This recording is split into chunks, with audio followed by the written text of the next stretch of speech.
আসসালামু আলাইকুম।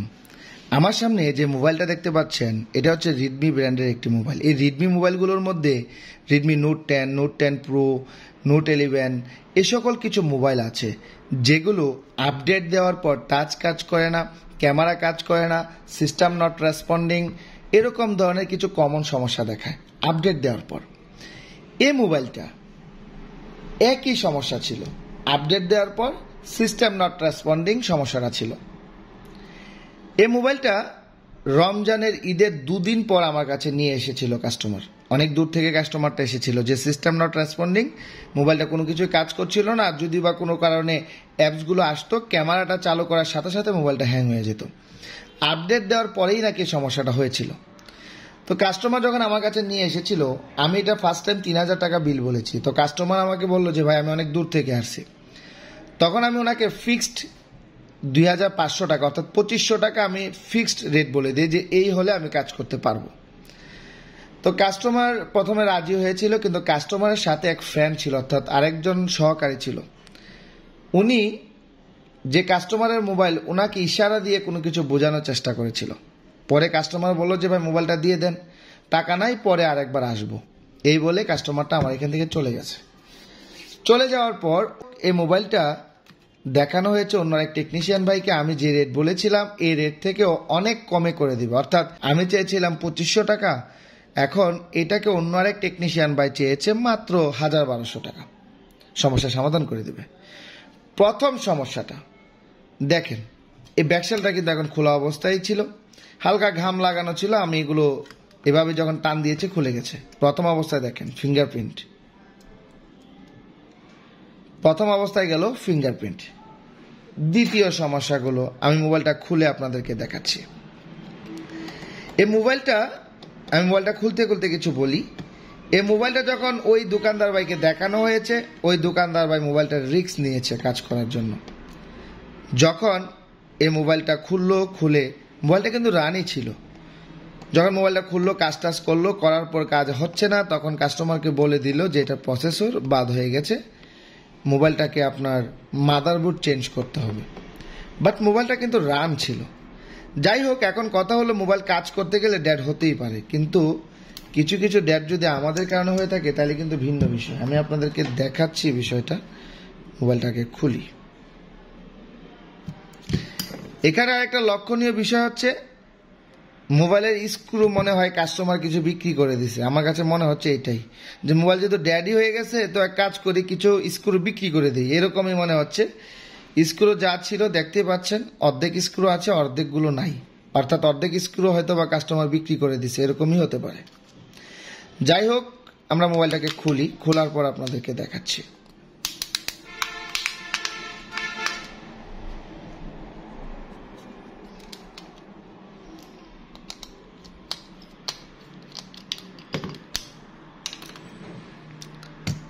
Battery disconnect করা আছে। আমি এটাকে খুলি। আমি মোবাইলটা কিন্তু এর আগে একবার খুলেছি, জাস্ট ভিডিও করার জন্য মোবাইলটাকে আবার ফিটিং করেছি। এবার লক্ষ্য করেন, আমি অপোজিট পাশটা আপনাদেরকে দেখাই। লক্ষ্য করে দেখেন মোবাইলের অবস্থা।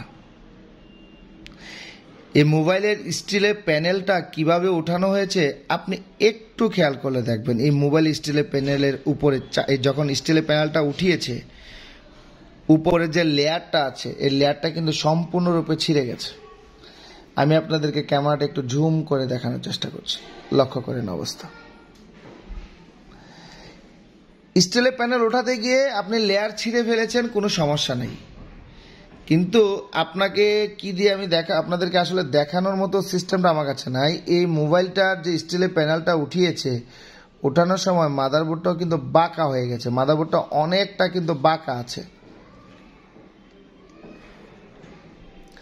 আপনারা এই এরিয়াটা দেখেন, দেখে এই এরিয়াটা কিন্তু মাঝখানে একটু দাবা আছে, এরপর এই পাশটা কিন্তু আবার উপরে আছে, অর্থাৎ মোবাইলের সার্কিটটা কিন্তু অনেকটা বাঁকা হয়ে গেছে, বাঁকা হয়ে গেছে। এবার বলেন, 2500 টাকা চেয়েছিলাম আর 1200 টাকা দিয়ে আপনি কাজ করাতে চেয়েছিলেন। আমাদের যারা ভিডিও দেখে অনেক টেকনিশিয়ান ভাই আছে, কাজগুলো একটু দাম বেশি নিয়ে থাকে, কারণ যে টেকনিশিয়ান ভাই আপনার মোবাইলটা ভালোভাবে কাজ করে দিবে সে অবশ্যই আপনার থেকে একটু বেশিই নিবে, স্বাভাবিক বিষয়। এখন যে খুলেছে তারও কোনো দোষ নেই, উনিও তো কাজ করার চেষ্টা করেছে, আমি ওনাকে কোনো দোষারোপ করব না। প্রত্যেকটা টেকনিশিয়ান ভাই চেষ্টা করে কাজ করার জন্য। এখন কাস্টমারকে ডিসাইড করতে হবে কার কাছে কাজ করাবে, কিভাবে করাবে, বা কোন টেকনিশিয়ানের ভাইয়ের কাছে করাবে। আমরা কিছুদিন আগে আমি চার্জিং পুট নিয়েও বলেছি একটা কথা। অনেকে আছেন, অনেক কাস্টমার, যেহেতু সাধারণ কাস্টমাররা আমাদের ভিডিওগুলো দেখেন, অনেক ভাই আপনার থেকে 200 টাকা চার্জিং পোর্ট লাগানোর জন্য দাম চেয়েছে। আপনি কি করলেন? 200 টাকা দিয়ে লাগান নাই, আপনি কি করেছেন? 50 টাকা 70 টাকা দিয়ে চার্জিং পোর্ট লাগাতে চলে গেছেন। এখন 50 টাকা 70 টাকা দিয়ে যখন চার্জিং পোর্ট লাগাচ্ছেন, এরপরে দেখা যাচ্ছে চার্জ স্লো হচ্ছে, কারণ চার্জিং পোর্টটা ঠিকঠাকভাবে লাগানো হয় নাই, অথবা লাগালেও 2 নাম্বার চার্জিং পোর্ট লাগানো হয়েছে। তো সস্তা খুঁজতে গিয়ে আপনার দামি মোবাইলটাকে আপনি কি করছেন? বাদ করে দিচ্ছেন। এখানেও তদ্রুপ এরকমই। এই মোবাইলের সার্কিটটার দাম কত, মোবাইলটার দাম কত, মোবাইলটা কিন্তু একদমই ফ্রেশ ছিল। আমরা সবাই জানি এই মোবাইলগুলোর প্রাইস কত। এখন এই মোবাইলটা কাজ করতে গিয়ে যে অবস্থা করেছেন, যাই হোক, দেখুন এখানে এখানে স্টিলের প্যানেলটা কিন্তু আমি উঠিয়েছি।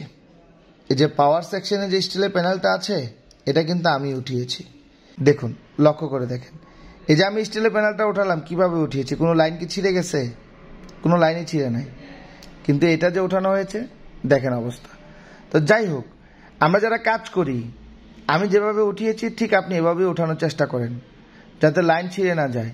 আপনি যখন কলম কাটার দিয়ে বা টুইজার দিয়ে যখন স্টিলের প্যানেলগুলো আড়ি দিয়ে খুলতে যান, খেয়াল রাখতে হবে যে মোবাইলের সার্কিটটা বাঁকা যাতে না হয়ে যায়। কারণ মোবাইল সার্কিটটা যদি বাঁকা হয়ে যায়, তাহলে মাঝখান থেকে লাইন ছিঁড়ে যাওয়ার সম্ভাবনা আছে, তখন এটাকে কাজ করার আর সাধ্য থাকে না। এখন আরেকটা কথা হলো, আমি এটার স্টিলের প্যানেল কেন উঠালাম?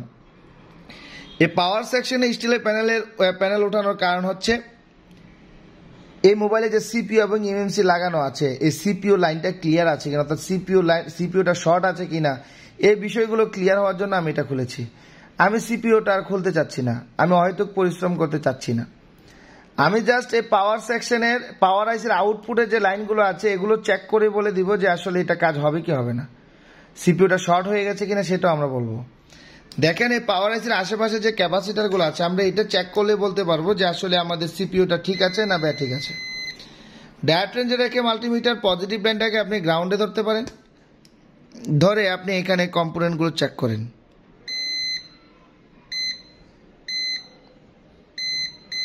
দেখেন, এই ক্যাপাসিটারটা শর্ট দেখাচ্ছে।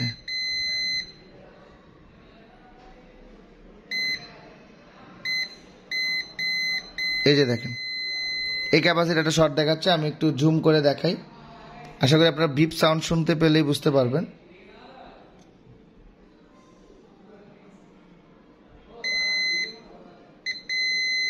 এখানে ধরছি বিপ দিচ্ছে, এখানে ধরছি বিপ দিচ্ছে, অর্থাৎ এই ক্যাপাসিটারের 2 প্রান্তে যখন ধরছি তখনই কিন্তু বিপ দিচ্ছে।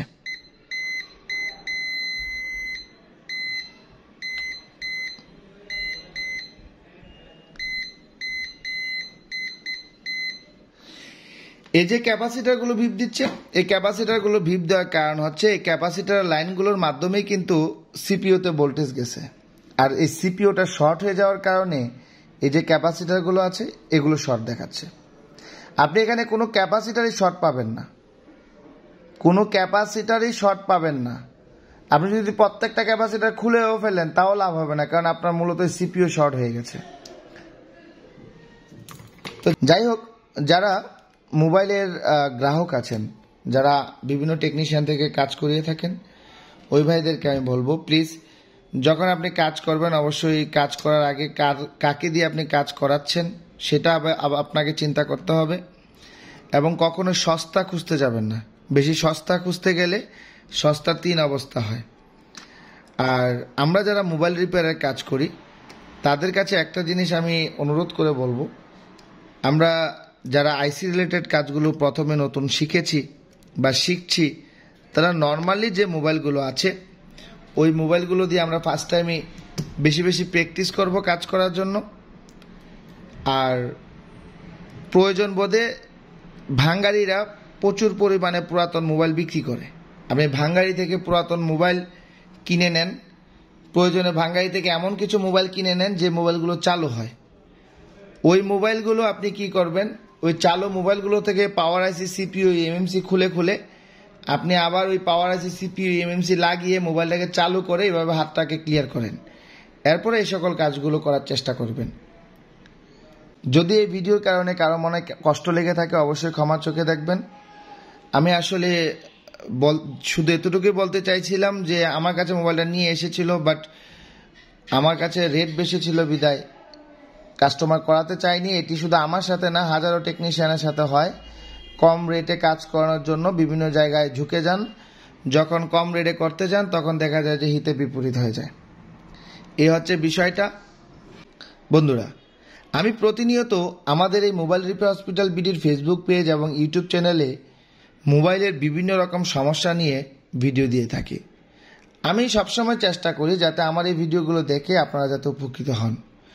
যারা আমার ভিডিওগুলো দেখেন, যদি আপনারা বাস্তবিক অর্থে উপকৃত হয়ে থাকেন অবশ্যই আমাদের ইউটিউব চ্যানেলটা সাবস্ক্রাইব করে দিবেন। আর যারা ফেসবুক পেজ থেকে দেখছেন অবশ্যই আমাদের ফেসবুক পেজটাকে ফলো করে দিবেন। আজ আর নয়, কথা হবে আপনাদের সামনে নেক্সট কোনো ভিডিওতে। সে পর্যন্ত সুস্থ থাকবেন, ভালো থাকবেন। আসসালামু আলাইকুম রহমতুল্লাহি ওয়া বারাকাতুহু।